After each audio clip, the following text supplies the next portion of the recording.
You guys can feel free to comment on these things as we jump to the next wonderful American League portion of this show, the American League Central. Now, for those who want to turn the dial, don't. It's an interesting division this year. So we're going to start it off with Dad getting us his 5 picks for the Central, because the Central, to me, is a lot more interesting as I looked at it than I did previous years.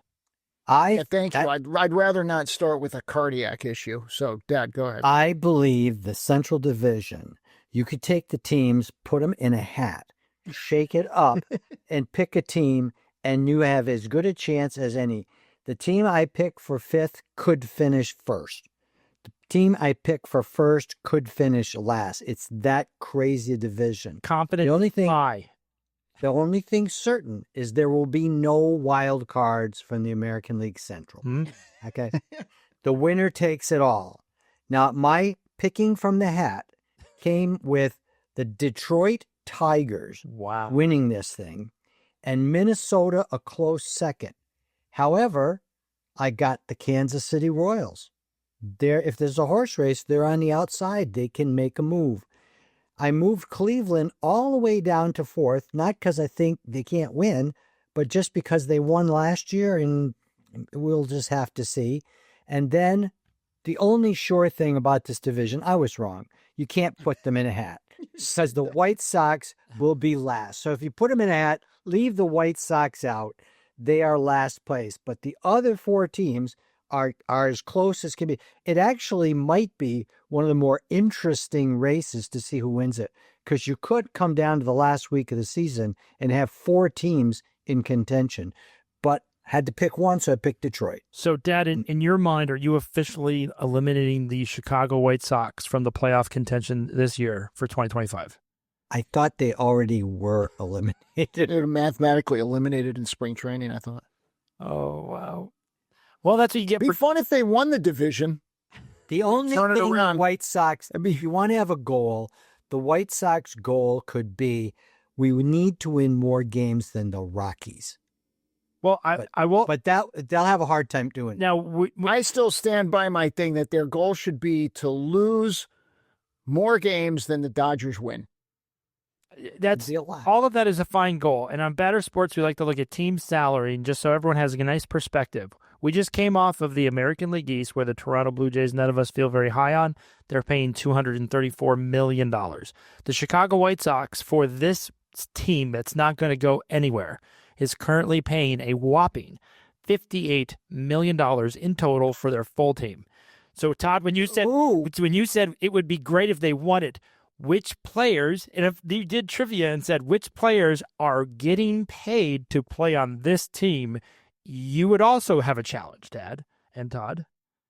So that's your. I thought you were going to ask which individual players are making more than the whole White Sox team. I just want to say that there's company in that $58 million, but that's later on in the episode. But the White Sox, as you picked, did pay for what they're going to get this year. $58 million, you're not making it. Yep. So that's your projections. Todd, the American League Central, how do you feel? Do you feel similar as our father? I do. I think this is where, like, most of the stuff, like this is where the rubber hits the road, right, when it comes to these picks. Like, if you can nab the AL Central, that's like getting a perfect bracket into the Sweet 16. You'd be about the same, right? I don't disagree with it. The other part would be is if you had a bracket totally wrong going into the Sweet 16, which would be the White Sox version of it. I had the Guardians defending their title and coming in first. Okay. In the Central. They have some experienced people. They have the young players. They extended Tanner Bibby. They extended him. I have the Royals in second. Wow. Got my Waka Waka on a 3-year extension. Got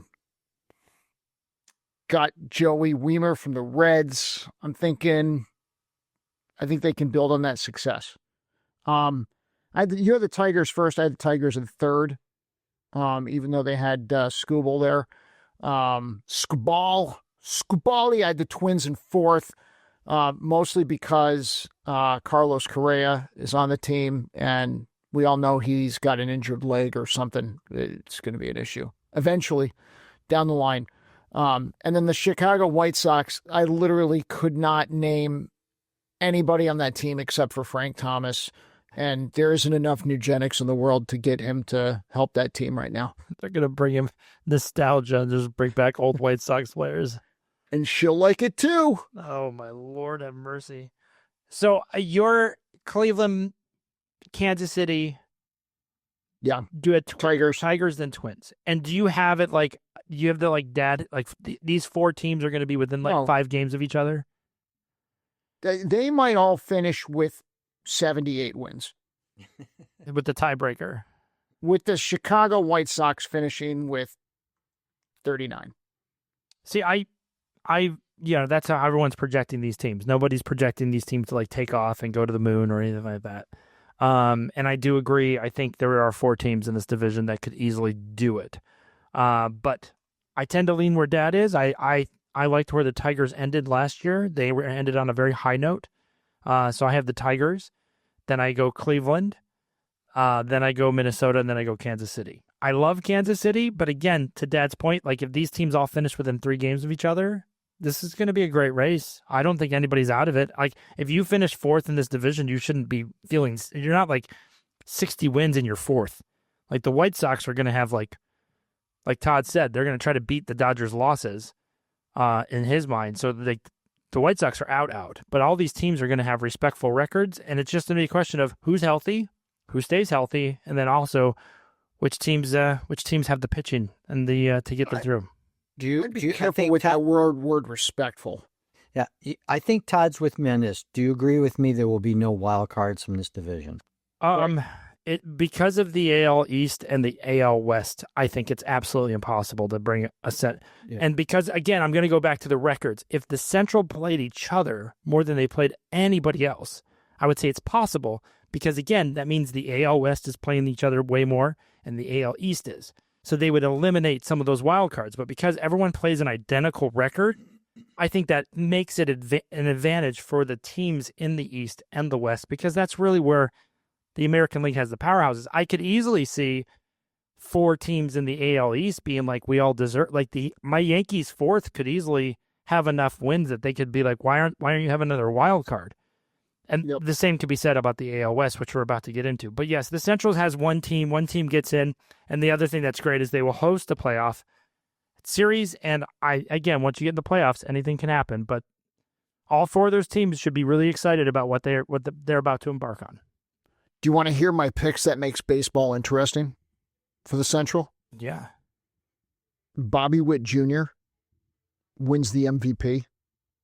That's not crazy. Like turns into peak like A-Rod level. And Kansas City goes to the playoffs, and they start selling tickets where they combine barbecue and playoff tickets in one, and they change the world. And the second one is the White Sox don't finish last. That would rock all of humanity. Yes. And I'm all in.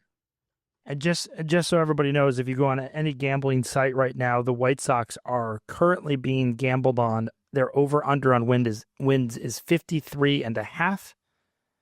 That's their total wins. They're take the under 6 games below the next worst team in baseball. Not even like within 2 or 3, 6 total games. That's a big jump. So that's our American League Central.